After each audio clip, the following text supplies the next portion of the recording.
बिल्कुल भी मन नहीं है बाहर जाने का। मेरी तबीयत कुछ ठीक नहीं लग रही।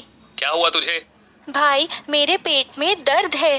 तभी अंदर से विपुल और ज्योति की सौतेली माँ अनुपमा आवाज लगाते हुए, अरे तुम दोनों की सुबह नहीं हुई क्या?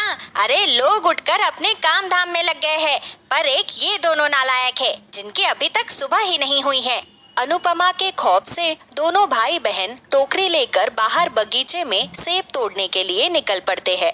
दरअसल ज्योति और विपुल जब वे दोनों बहुत छोटे थे तभी उनकी माँ सुमित्रा हमेशा हमेशा के लिए भगवान को प्यारी हो चुकी थी।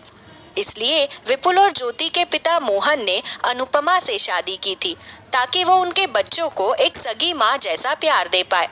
पर हकीकत कुछ और ही थी। मोहन शहर से बाहर अपने बच्चों के लिए जी तोड़ मेहनत करता था, तो वही अनुपमा ज्योति और विपुल और अपनी सगी बेटी प्रिया के साथ रहा करती थी। अनुपमा अपनी बेटी को जान से भी ज्यादा प्यार करती थी, तो वहीं ज्योति और विपुल के साथ खूब भेदभाव करती थी। ओ महारानी, लगभग 1 घंटा हो गया है, अभी तक तेरे बर्तन नहीं धुले।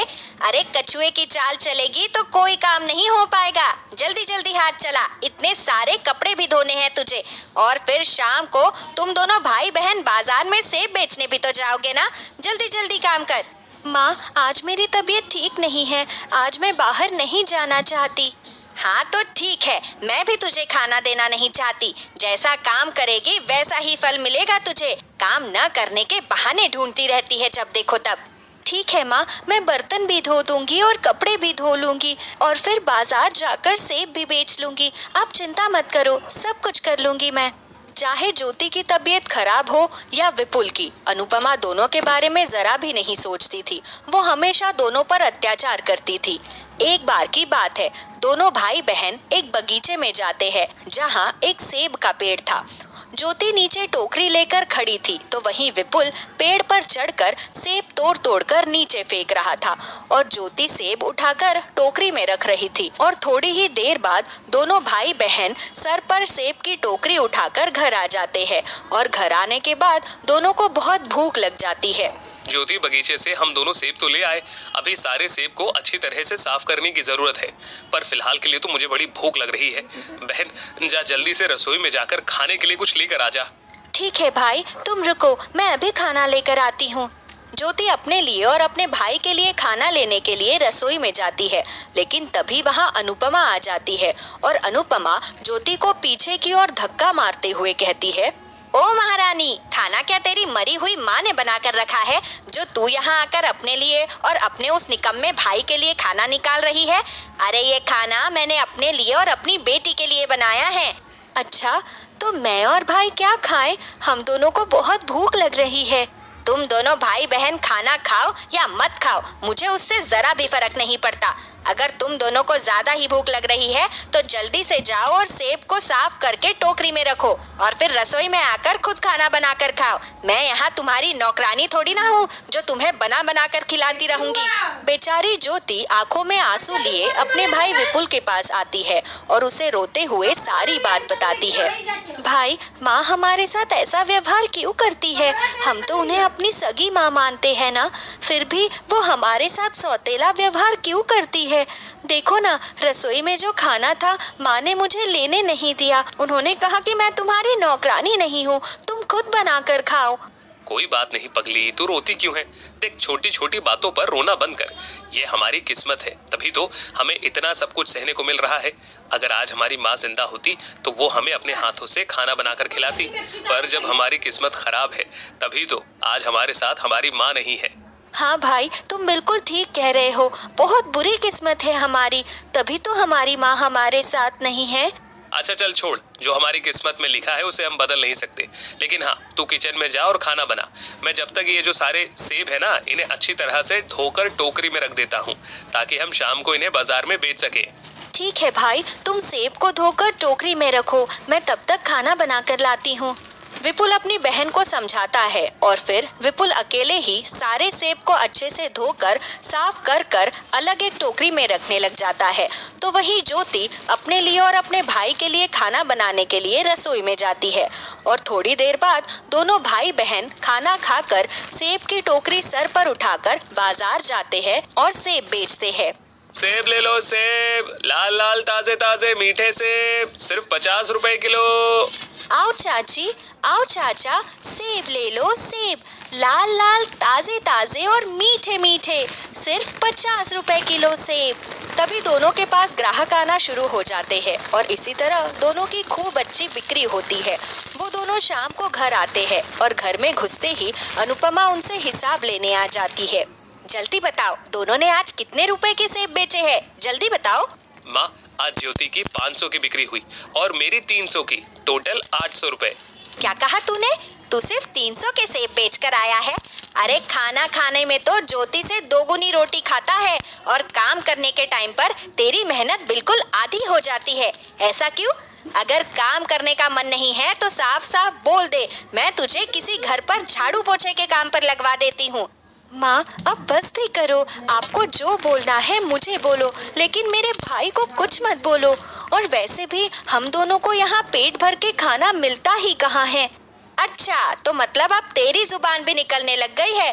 भूल गई है क्या कि ऐसे जुबान निकालने का नतीजा क्या होता है? अरे माँ, जाने दो ना, ये पागल है, इसे नहीं पता कि कब क्या बोलना है। बाकी आगे से मैं ध्यान रखूंगा ताकि मेरी अच्छी बिक्री हो। फिलहाल के लिए ये सारे पैसे आप रख लो माँ। अनुपमा दोनों से सारे पैसे ले लेती है। तभी अनुपमा की बेटी प्रिया आती है। माँ, मुझे ना एक गुड़िया पसंद आई है। तुम्हें पता है वो गुड़िया कितने की है? पूरे 600 रुपए की गुड़िया है। तो मुझे 600 रुपए दे दो ना माँ। अच्छा, तो मेरी प्यारी गुड़िया को एक गुड़िया पसंद आ गई है। चल ठीक है, कोई बात नहीं, तू ये 600 रुपए अपने पास रख। तेरा जब मन करे तब तू अपने लिए गुड़िया खरीद लेना। माँ, तुम कितनी अच्छी हो। तुम्हारी जैसी माँ भगवान हर किसी को दे। बस बस मक्खन लगाना बंद कर और जाकर अपनी पढ़ाई कर। एक दिन तुझे डॉक्टर भी तो बनना है ना बेटा। अनुपमा ज्योति और विपुल के सामने ही अपनी बेटी प्रिया को खूब प्यार करने लगती है। ये देखकर दोनों भाई बहनों की आंखों में आंसू आ जाते हैं, लेकिन बेचारे चाह कर भी कुछ नहीं कर सकते थे। और अगली सुबह वो दोनों फिर से टोकरी लेकर बगीचे में जाते हैं। तभी विपुल की नजर एक पेड़ पर जाती है। उस पेड़ पर सेब के साथ साथ संतरे भी लगे हुए थे।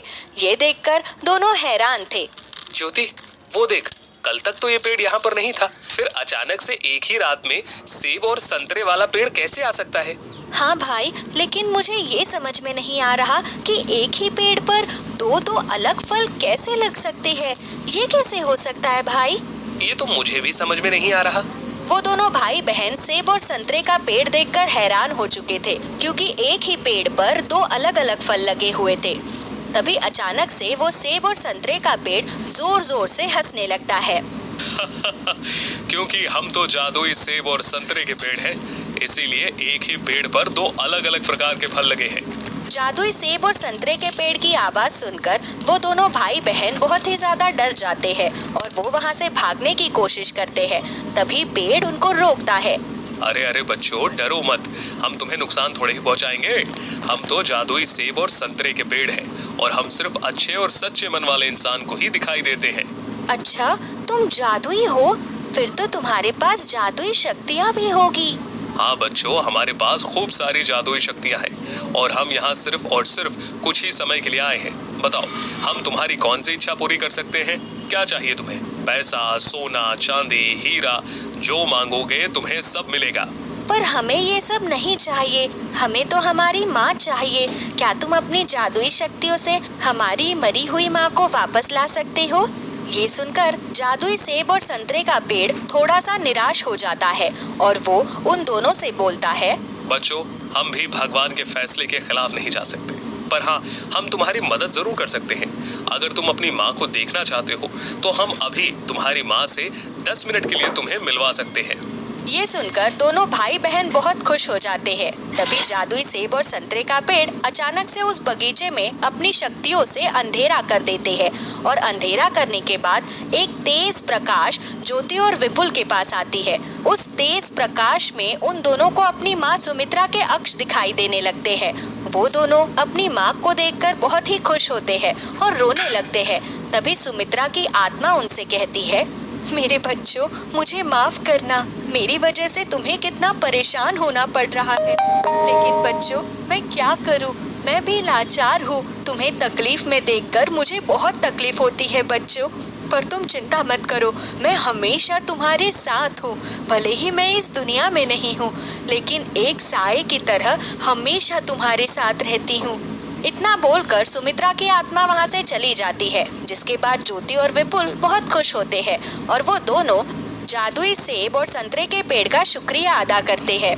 तुम्हारा बहुत बहुत शुक्रिया। आज तुम्हारी वजह से हमने अपनी माँ को देखा। ये एहसान हम जिंदगी भर नहीं भूलेंगे। तुम कितने प्यारे बच्चे हो। तुम्हारे मन में कोई लालच नहीं है। अगर तुम्हारी जगह कोई और होता तो शायद वो हमसे खूब सारा धन दौलत मांगता, पर हम भी तुम्हें कुछ देना चाहते हैं। इतना बोलकर जादुई सेब और संतरे का पेड़ विपुल और ज्योति के लिए उस बगीचे में बहुत ही सुंदर सा घर बना देते हैं और उस घर में उनकी जरूरत के सभी सामान उपलब्ध थे, जिसके बाद वो दोनों भाई बहन मिलकर अपने जीवन में हंसी खुशी आगे बढ़ते हैं।